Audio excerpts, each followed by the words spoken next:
어느 날 한 네티즌이 인터넷에 이런 질문을 했습니다. 안 쓰고던 화분이 새싹이 나서 물을 주고 그리고 키웠더니 꽃이 피었어요.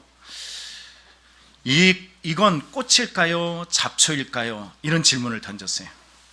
다시 마음들이 다 흩어져서 다시 한번 또 말씀드리겠습니다. 안 쓰던 화분에 새싹이 났다는 거예요. 근데 이 새싹이 난 걸 보면서 물을 주었더니 여기에 꽃이 폈어. 이걸 보면서 네티즌이 한 사람이 인터넷에 이렇게 올린 거예요. 이 화분에 있는 이게 꽃일까요? 잡초일까요? 이 질문에 한 줄기 답글이 있었습니다. 이렇게 답이 있어요. 여러분 꽃이요, 여러분 또 잡초요, 이렇게 말하는데 이렇게 답이 옵니다. 기르기 시작한 이상 잡초가 아닙니다. 이게 감동이 돼가지고요, 가장 아름다운 댓글 해서 초등학교 교과서에까지 올라갔대요. 놀랍지요? 놀래줘서 감사드립니다. 별것 아닌데 참 여러분이 놀라는 것에 저는 감사함을 느낍니다. 저절로 자라면 잡초지만 관심과 정성을 쏟아놓으면 화초가 되듯이 우리의 삶도 그렇습니다. 감사, 여러분 감사 똑같아요. 많은 것을 가져도 당연하게 생각하면요, 그는 감사하지 않으면 그건 잡초예요. 인생도 잡초입니다. 생각도 잡초고 삶도 잡초고 스스로 자기를 아주 보잘것없는 것으로 만들어버리는 인생입니다. 그러나 별것 아니더라도 누가 봐도 나는 별것 아니야 라고 이야기는 잡초에 불과하지만 그곳에 마음을 새롭게 하고 그곳에 감사의 마음을 여러분이 물을 주다 보면 이게 바로 뭐가 돼요? 화초가 되는 것이에요. 여러분 잡초입니까? 화초입니까? 옆 사람을 얼굴을 보면서 한번 물어보십시오. 너는 잡초니? 너는 화초니? 오늘 추수감사제를 맞이하게 되었습니다. 여러분 이 추수감사제를 맞이하면서 왜 감사해야 될까? 예배를 준비하는 가운데 어떤 말씀을 전할까 하는데 추수감사제는 매년마다 맞이. 근데 왜 감사해야 되지? 우리가 왜 감사해야 될까? 이 질문에 대해서 한번 스스로 자문하게 되었고 일주일 동안 이 질문에 앞서게 되었습니다. 그리고 우리는 일주일 동안은 감사의 회복을 위한 새벽 예배를 드렸어요. 첫날은 조금 오더니 그 다음부터 이제 제가 조금 과정에서 막 차고 넘치더라고요. 우리 교회 개척 이후로 이렇게 많이 모인 것은 처음인 것 같아요. 정말로 많이들 왔습니다. 그런데 분명한 것은 우리가 기억할 것이잖아요. 왜 감사해야 되지? 그냥 태어나서 그냥 죽는 거 그냥 먹고 마시고 그냥 싸다 그냥 죽어야지, 이게 아니라 하나님께서 왜 우리에게 이런 감사라고 말씀하실까? 감사해야 될 이유에 대해서 한번 생각해 보길 원합니다. 첫째는 왜 그러냐면 감사해야 되는 이유는 하나님이 명령하셨습니다. 누가 명령하셨어요? 하나님께서 명령하셨어요. 오늘 성경의 1절에 말합니다. 여호와께 감사라, 감사라. 이 원어를 보면은 호두라는 말이에요. 야다, 안다라는 뜻인데 여기에 사역 명령형이에요. 하나님 명령하고 계세요. 이걸 명령하는데 어디에 기록하셨어요? 성경에 기록하고 있습니다. 디모데후서 3장에 보면 성경을 뭐라 그래요? 모든 성경 하나님의 감동으로 된 것이야. 여러분이 하나님의 말씀으로 받을 때 감동된 자의 모습입니다. 고린도서가 말하는 것처럼 예수의 영에 충만하지 않고서는 하나님을 아버지라, 예수는 그리스도라 이 말을 할 수가 없습니다. 이 하나님이 성경을 통해서 무슨 말씀하시느냐? 이렇게 말씀하세요. 그 책에 기록된 여호와의 말씀이라고 표현합니다. 이 말씀이 우리에게 줍니다. 여러분 감동된 말씀을 그냥 허투루 듣지 말고, 세상의 지식으로 듣지 말고, 내 머리에 쌓지 말고 가슴 깊이 삶의 지표로 삼아 여러분의 인생의 등불을 밝히는 믿음의 명령이 되기를 간절히 축원합니다. 그 명령이 뭐냐? 이렇게 말씀하세요. 감사하라, 감사하라, 감사하라, 감사하라, 감사하라. 여러분 한없는 말씀들이 이렇게 많이 나와요. 여호와께 감사하고 감사하고 감사하고 또 감사하라. 찾다가 제가 너무 많아가지고요 더 이상 못 썼습니다. 지면도 약하지만 너무 많습니다. 하나님이 우리에게 요구하시는 것이 뭐라고요? 감사라. 여러분 데살로니가서 5장에도 말하죠. 범사에 감사라. 범사라는 것은 뭘까요? 모든 일에, 모든 것에. 이게 예수 그리스도 안에서 너희를 향한 하나님의 뜻이니라. 하나님의 뜻은 명확합니다. 감사라는 것이에요. 하나님 저 감사할 수 없는데요, 저 상처 많거든요. 하나님 감사할 수 없어요. 제 환경을 좀 보십시오. 하나님 제 몸을 좀 보십시오. 어디 이걸 가지고 제가 감사할 수 있겠습니까? 제가 하나님은 아는데 하나님은 감사할 수 없습니다. 저를 좀 봐주십시오. 이해해 주십시오. 이렇게 말할 수 있어요. 그러나 성경은 분명히 말합니다. 로마서 1장에 말해요. 하나님을 알되 하나님을 영화롭게도 아니하며 감사하지도 아니하고 오히려 그 생각이 허망해지며 미련한 마음에 어두워졌나니. 알긴 아는데 하나님을 향한 마음이 진실되지 않아. 거짓된 것으로 그 마음이 허망해지고 미련해지면요, 감사하지 않습니다. 여러분, 감사해도 한평생이고요, 불평 원망해도 한평생입니다. 옆 사람을 바라보면서 한 번만 더 물어보겠습니다. 너는 어떻게 할래? 여러분, 어떻게 살기를 원하십니까? 감사할 수 없습니다. 감사할 수 없는 조건들만 계속 바라보면서 낙심하고 불평하고 하나님의 뜻 안에서 제발 감사해, 감사해, 감사해, 이렇게 쉼없이 성경을 통해 메시지를 보내는데 못 들은 것처럼, 모르는 것처럼, 알지 못하는 것처럼 이렇게 살고 있지 않습니까? 내 힘으로는 절대 감사할 수 없어요. 인간이란 존재가요, 얼마나 죄에 가득한지 조금만 기회되면 죄가 틈하고 그 안에서 불평과 원망을 쏟아내는 것이 인간의 모습입니다. 상처가 있고 환경이 무너지고 삶이 무너져도 우린 감사할 수 있습니다. 어떻게 하면? 자, 성경이 이 말씀을 주셔요. 같이 읽어봅니다. 시작. 또 무엇을 하든지 말이나 이래나 다 주 예수의 이름으로 하고 그를 힘입어 하나님 아버지께 감사하라. 여러분이 불평이 나오고 원망이 나오고 짜증이 나오고 야, 이 사람 때문에 저 사람 때문에 이러고 살아갈 때 여러분, 이 사람은 스스로 자기를 고발하는 거야. 나 주 안에 없어. 나 주 밖에 있어. 난 주님의 힘입어서 살고 있지 않아. 난 세상에 힘입어서 살고 있어. 내가 원하는 대로 내 뜻대로 나의 인생은 내가 주인이야. 이거를 자기가 까발리면서 말하고 있는 거예요. 여러분, 누구의 이름으로? 예수님의 이름으로. 내 힘으로 할 수는 없습니다. 여러분, 제 자신을 들여다봐도 감사할 수 없는 것만 찾아보려고 하면 시없이 찾아요. 감사할 수 있으려고 하면 걸리는 것들이 있어. 그런데 불구하고 주 예수의 이름 앞에 서면 감사할 수 있는 능력이 나타납니다. 얼만큼의 능력이 나타났냐? 성경에 고린도후서 4장에 이렇게 말합니다.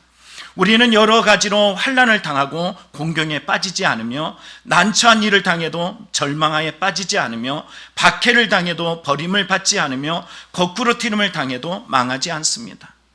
삶의 수 없는 환경과 환경이 나를 짓누르고 나라는 삶의 인생의 처지들이 짓눌리는 그 사방에 우겨섬을 당할지라도 우리가 낙심하지 않는 이유는 뭐예요? 예수 그리스도 때문입니다. 날마다 죽음에 넘겨질 때마다 예수의 생명이 내 안에서 살아나도록 이끌어 주시기 때문인 줄 믿습니다. 여러분이 감사의 능력이 우리의 삶에 넘쳐나기를 간절히 축복합니다. 두 번째는 왜 감사해야 되느냐? 하나님의 은혜의 이유가 있기 때문이에요. 저는 여행을 참 좋아합니다. 목회하다 보니까는 여행이 제가 제한되어 있어요. 1년에 2번은 그냥 정기적인 거고 지방에서 하는 것들도 이번에 여행이 있는데 지방에 딱 행사와 어떻게 새벽 예배가 딱 정해지 동시에 있어가지고 여행을 못 갔대요. 목사님들이 계속 왜 이렇게 안 도와주냐 안 가냐 이렇게 얘기하시더라고요. 지방에서 보내는 여행이 있고 또 이제 개인적으로 갈 수 있는 게 있는데 이 여행을 참 좋아하는데 여행을 가면서 깨닫는 것이 있게 돼요. 무엇을 깨닫게 되냐면 제 개인적인 거예요. 첫째는 여행은 가기 전이 제일 좋더라는 거예요. 여행은 가기 전에가 제일 좋아. 언제 가? 그러면 그 가기 전에가 제일 좋아요. 그 날이 다가오면 다가올수록 참 좋아. 그리고선 또 두 번째 깨닫는 것이 있어요. 뭐냐면 여행의 당일은 반드시 오더라는 거예요. 그 날이 반드시 와. 세 번째 뭘까요? 여행의 끝도 반드시 온다는 거예요. 근데 이게 인생 여정도 똑같습니다. 태어난 날이 있으면 인생에 가는 날이 반드시 와요. 우리는 매일 여행을 가는 것만 생각을 합니다. 그러나 반드시 여행의 끝이 온다는 사실이에요. 여러분이 기다렸던 거 저런 날 어떤 날 이런 날이 올 거야. 그런데 반드시 옵니다. 제가 우리 새벽 예배 드리잖아요. 우리 교회는 새벽 예배가 월, 화, 수, 목, 금 이렇게 5일간 드려요. 월요일 날 새벽 예배를 딱 드리면 와 벌써 새벽 예배네 이러면서 시작을 합니다. 그리고서 금요일 날 새벽을 깨워서 이 자리에 떠오면 아니 벌써 또 금요일이야? 평일이라는 날 일상이라는 이 평일의 순간들이 다 지나가고 벌써 금요일을 맞이한 것을 생각해요. 근데 인생도 마찬가지더라는 거예요. 깜짝 놀라는 것은 우리의 인생의 평일도 후딱 지나가고 금세 끝이 온다는 사실입니다. 쇼펜하우어가 이런 말을 해요. 늙어봐야 아는 공통점이 있다라고 이야기해요. 그래서 그 내용을 읽어봤어요. 읽어봤더니 제가 양로원, 또 요양원, 또 중안부센터, 그리고 우리 어르신들 목회하면서 깨달은 내용과 그 사람이 한 말을 한번 같이 여러 가지로 생각해 놓고서 표출해낸 7가지가 있습니다. 그의 내용에 동조하는 것도 있고 아닌 것도 있고 또 제가 더한 것도 있는데 이런 거예요. 늙으면 아는 어르신들의 공통점이 있더라는 거예요. 그게 뭐냐면 첫째는 부모의 시간은 영원치 않다라는 거예요. 부모님은 나와 함께 하시겠지, 계속 끝까지 있겠지, 그러지 않더라는 거예요. 여러분, 그 어르신들도 희한해요. 엄마가 그립다라고 얘기해요. 희한하죠? 자신이 늙어서 죽음에 이르는 순간인데도 불구하고 엄마가 그리워, 이런 얘기를 해요. 그러나 여러분, 오늘도 우리는 생각해야 됩니다. 내일은 없습니다. 그 부모는 기다려주지 않는다는 거예요. 두 번째는 뭐냐면은 잘 사는 것이 행복이 아니라는 것을 깨닫는 거예요. 잘 산다는 것은 육신적인 어떤 물질적인 어떤 부유적인 이런 것들이 잘 산다라고 생각하고 젊은 날 그렇게 살았어요. 젊은 날은 시간에다 희생하지 않고 돈을 위해서 몸을 희생했어. 그런데 나이가 들어가지고 모든 것을 다 가져보니까는, 어느 정도 가져보니까는 그게 별게 아니라는 거예요. 이경규 씨가 TV에 나와가지고 하는데 하면서 제가 놀란 것이 있어요. 난 돈 있는데 돈 쓸 일이 없어. 우리는 돈 있으면 참 좋겠잖아요. 근데 이경규 씨가 그래요. 아주 진지하게 이야기해요. 돈은 있는데 돈이 쓸 데가 없어. 어느 정도 있으니까는 돈의 효력을 못 봐요. 또 뭐라고 이야기하는, 세 번째는 평범한 하루가 가장 큰 기적이라는 거예요. 아프지 않는 거, 아니 심지어는 요만큼 아픈 거, 이렇게 불평하고 난 왜 이만큼이야 라고 얘기했는데 더 노인이 되고 늙어보니까는 그때가 참 최고의 날이었어. 그게 최고의 날이었는데 난 그걸 잊어버렸네, 이런 말씀 하신다라는 거죠. 네 번째는 뭐냐면 미워하며 산 날에 대한 후회입니다. 우리 엄마가 믿고 우리 아빠가 믿고 아무개가 믿고 저기가 믿고, 노인 들어서 딱 바라보니까는 그 미워하는 사람 다 잘 살더래. 누구만 아파했어요? 지만 아파했어. 나만 아파갖고 괴로워하고 낙심하고 짜증내고 인생을 스스로 짓밟아가면서 상처내면서 스스로 그렇게 살았던 거예요. 그래서 그 날에 대해서 노인이 되니까는 내가 왜 그랬을까? 좀 빨리 좀 깨달을걸, 이렇게 고백하더라는 거예요. 또 뭐라 그러냐면 일보다 소중한 것은 건강과 사람이다라는 거예요. 여러분, 우리의 삶에 일보다 소중한 게 건강이고 사람인데 도리어 나중에 이것을 깨닫는 그 순간에 딱 보니까 벌써 노인이 됐어요. 그래서 이곳에 나의 돈을 위해서 건강을 희생하고 나의 가족을 희생하고 살았는데 나중에 보니까는 가족도 떠나고 그리고 돈도 없어요. 그래서 우리가 지난번에 설교 중에 보아졌잖아요. 벌써 1월부터 6월까지 몇 명이 죽었다고요? 7,500여 명이 사람이 스스로 목숨을 끊었어요. 여기에 1위가 몇이라 그랬어요?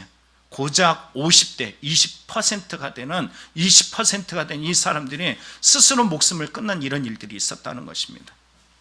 여러분, 우리가 기억해야 됩니다. 노년의 세월, 오늘 지금의 이 순간보다 중요한 것이 어디 있어요? 이만큼의 삶, 이만큼의 모든 것, 이만큼의 건강, 모든 것들이 은혜의 힘을 기억하는 믿음이 되길 축복합니다. 그리고 여섯 번째 뭐냐면 젊어서는 당연하다라고 생각한 것이 노년에 보니까는 그게 기적이었다는 거예요. 젊어서는 그거 별것 아닌 거, 이렇게 얘기했는데 당연하게 생각한 그것이 노년에 보니까 다 기적이야. 그때로만 돌려주면 시간과 마음과 삶을 다 줄 수 있어, 이런 마음들이 나타나더라는 거예요. 마지막 7번째는 뭔지 아세요? 지금의 시간을 붙잡으려 해도 이제는 시간이 없더라는 거예요. 더 이상 시간이 자기에게 허락하지 않는다는 거예요. 여러분, 우리가 이것을 기억하면서 어떤 마음이 들까요? 지금 이 순간이 가장 귀하다. 지금 이 순간이 가장 소중하다.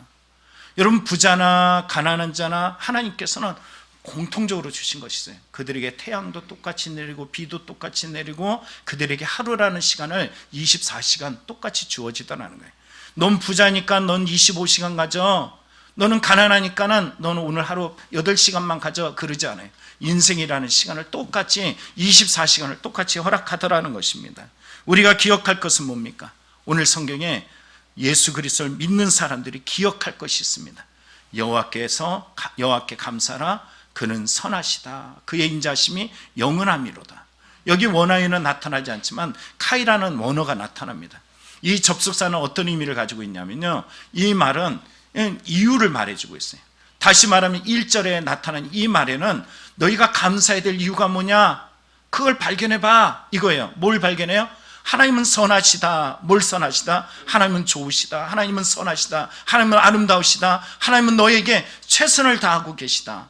여러분 인생의 디모데전서에 말하냐, 6장에 말하기를 우리가 아무것도 가지고 온 것이 없으되 아무것도 가지고 가지 못하리니, 우리의 삶의 인생의 본전이 뭐냐, 이거예요.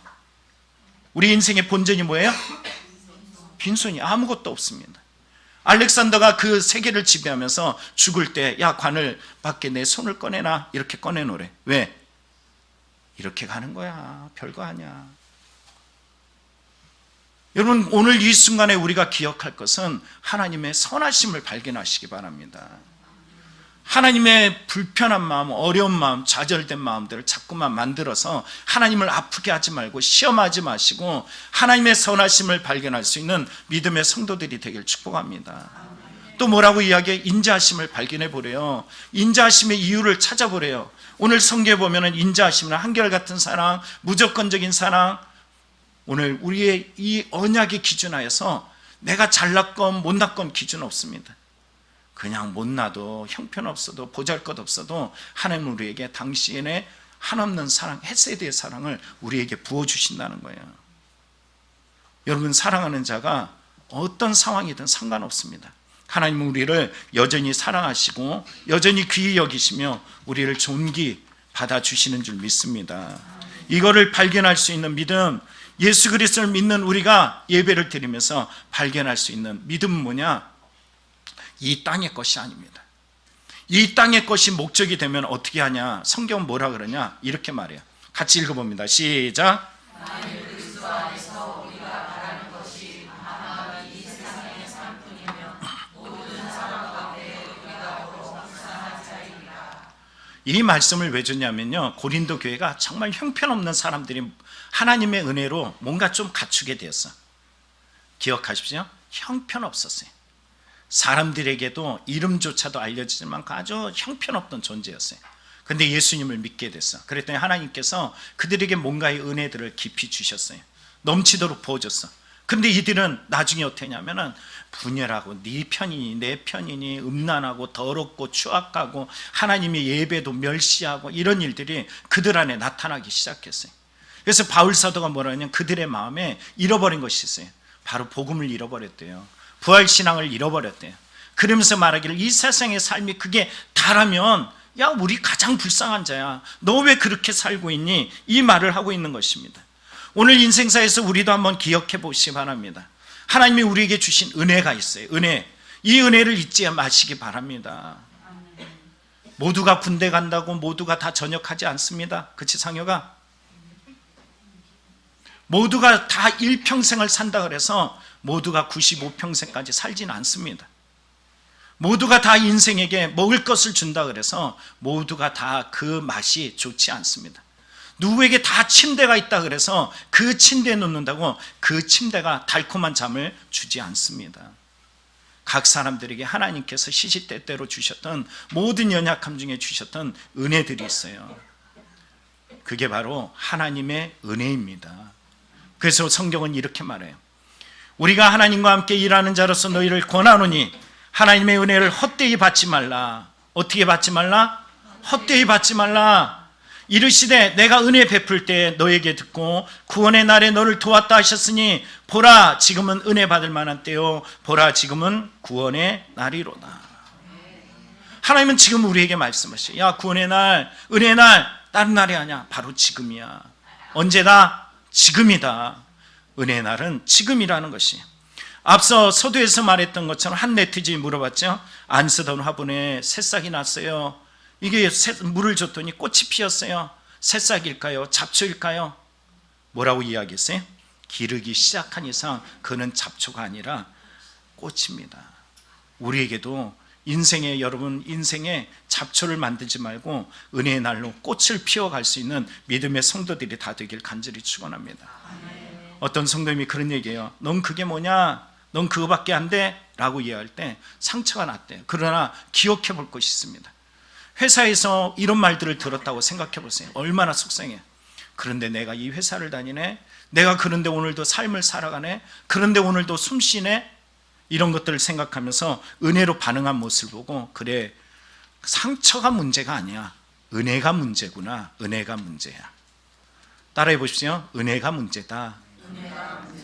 여러분 안에 은혜가 있기를 간절히 축원합니다. 마지막 세 번째 감사의 이유는 뭐냐? 설교가 일찍 끝나서 감사한 거 아니에요?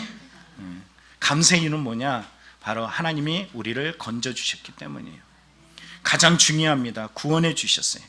오늘 시편 107편에 이렇게 말합니다. 속량받은 자들은 속량하사, 이렇게 표현해요. 속량이라는 말은 어떤 말이냐? 무르다, 가장 가까운 친척이 되다, 건지다, 구속하다, 이런 의미가 있어요. 그러니까 구속했다, 널 건져냈어, 이런 말이에요. 하나님이 너를 죄에서 건져냈어. 옛날에 형편없이 이제 삶이 무너지면요, 종으로 팔리우게 됩니다. 그럼 종으로 팔리우는 그 인생 속에 가족 중에 한 사람의 물을 자가 있어요. 기업 물을 자라고 이야기해요. 그럼 그 사람이 와가지고 그 사람을 위해서 대가를 지불합니다. 이걸 구속했다라고 표현해요. 오늘 하나님께서 우리를 위해 구속해 주셨어. 어떤 상황? 여기 보니까 대적의 손에서, 이렇게 말해요. 어떤 상황일까? 대적의 손에서. 그리고서 동서남북 각 지방에서 모으셨다. 이 말은 뭘까요? 그들이 흩어졌어. 대적의 손에 의해서 삶이 무너졌다는 거예요. 대적의 손에 의해서 인생이 무너졌다라는 거예요. 이 말씀이 어떤 부분이냐면, 성경을 이어서 보면요, 이 10절 11절에 명확한 부분이 나옵니다. 사람이 흑암과 사망의 그늘에 앉아서 곤고와 쇠사슬에 매임은 하나님의 말씀을 거역하며 지존자의 뜻을 멸시합니다. 기억해 보십시오. 여러분이 흑암에 빠져 있고 사망의 그늘에 앉아 있고 곤고함과 쇠사슬에 매여서 좌절하고 낙심하는 이유는 무엇을 거역하기 때문에? 말씀을 가볍게 여겨. 지존자의 하나님의 뜻을 멸시해, 우습게 여겨. 하나님의 말씀으로 세상을 창조하셨네, 이 말씀을 의지하기보다는 정말로 세상보다는 자기 환경, 주변 이 일들에 마음을 빼앗겨서 무너져요. 그러다 보면서 매일 생각하고 묵상하고 하나님 말씀을 묵상해야 되는데, 원망과 불평과 좌절과 낙심을 매일 묵상하다 보면 어떻게 돼요?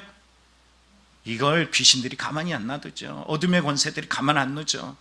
그러면 인생에 눈을 뜨면은 다 어때요? 세상이 왜 이래?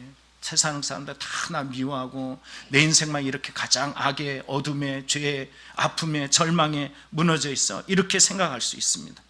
그런데 바로 이러한 삶을 우리가 기억할 때, 여러분 이렇게 놓이면 뭐라고 이야기할까요? 이렇게 말하죠. 자, 한번 읽어봅니다. 시작. 그러므로 그가 고통을 주어 그들의 마음을 겸손하게 하시으니 그들이 엎드려져도 돕는 자가 없었도다. 아무도 돕는 자가 없어. 인생에 혼자 남은 그 인생의 끝. 그런데 여러분, 인생의 고통은, 우리의 인생의 고통은 왜 주는 걸까? 여러분 왜 주는 걸까요? 이해할 수 있어요? 여러분의 삶의 고통을 하나님 앞에 물어보지 않고서는 절대 이해할 수가 없습니다. 하나님은 우리의 약함, 우리의 부족함, 우리의 상처, 우리의 절망, 우리의 두려움. 어떤 분이 그래요. 제가 요양원에서 어떤 분이 그래요. 하나님이 나에게 이 아픔을 주지 않았으면 저는 하나님을 만나지 못했을 것입니다. 제가 성질이 얼마나 더러운 사람인데요, 이렇게 표현해요. 여러분, 이 사람에게 하나님이 고통을 준 이유는 뭐래요? 결국 하나님을 만나기 위함이래요. 여러분의 상처, 여러분의 고통, 여러분의 문제 한번 생각해 보시죠. 이 문제를 통해서 하나님이 하나님 되시게 하기 위함이에요. 하나님이 여러분을 구원해 주시는 방법은 영원한 것이고 아무것도 빼앗기지 않게 하기 위함입니다. 그러면 여러분들이 이러한 고통과 괴로움과 문제 앞에서 놓여 있을 때 여러분 할 수 있는 방법이 뭘까요? 처음에는 사람을 찾죠. 인간적인 방법들을 다 모색해보죠. 야, 나 좀 도와줘, 나 좀 도와줘. 그런데 어떻게 돼요? 돕는 자가 아무도 없어. 사망의 음침한 골짜기 딱 놓여 있을 때 나를 도와줄 수 있는 자가 아무도 없다는 것을 비로소 깨닫습니다. 그럼 그 환난 중에 할 수 있는 게 뭐가 있을까요? 할 수 있는 게 뭐 있어요? 여러분, 여기에 우리 성도님들 중에 정말 죽음 앞에 놓여진 적도 있고, 어둠의 권세 귀신에 놓여가지고 절망한 가운데도 있는 분도 있고, 어떤 분은 또 수많은 사고와 고통과 괴로움 속에 정말 내일이 보여지지 않을 만큼 앞이 탁 막혔던 인생 앞에 서 있었던 때가 많잖아요. 지금도 물론 지금도 어려움에 속해 있고 지금도 겨우겨우 살아가는 분들이 있습니다. 어떻게 살아가고 있어요? 뭐 하면서 살아가요? 뭐 하면서 극복합니까? 성경은 이렇게 말하죠. 이에 그들이 그 환난 중에 여호와께 부르짖음에 그들의 고통에서 구원하시되 흑암과 사망의 그늘에서 인도하여 내시고 그들의 얽혀맨 줄을 끊으셨도다.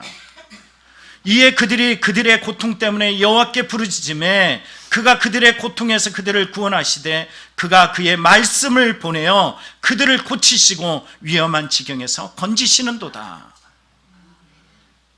여러분, 이스라엘 백성을 보시죠. 애굽의 큰 힘, 자기 힘으로 감당할 수 없을 만큼 자식을 빼앗아가서 죽이는데도 손 하나 까딱할 수 없이 정말로 무기력한 그런 존재로서 무너졌던 그들, 오늘 하루도 수많은 노역 속에 좌절하고 낙심하고 숨 쉴 수 있을 만큼 뭔가 여유가 생겨야 되는데 그조차도 없을 때 그들이 기도하는 방식이 하나 있었어요. 뭘까요? 성경은 신음했다라고 표현해요.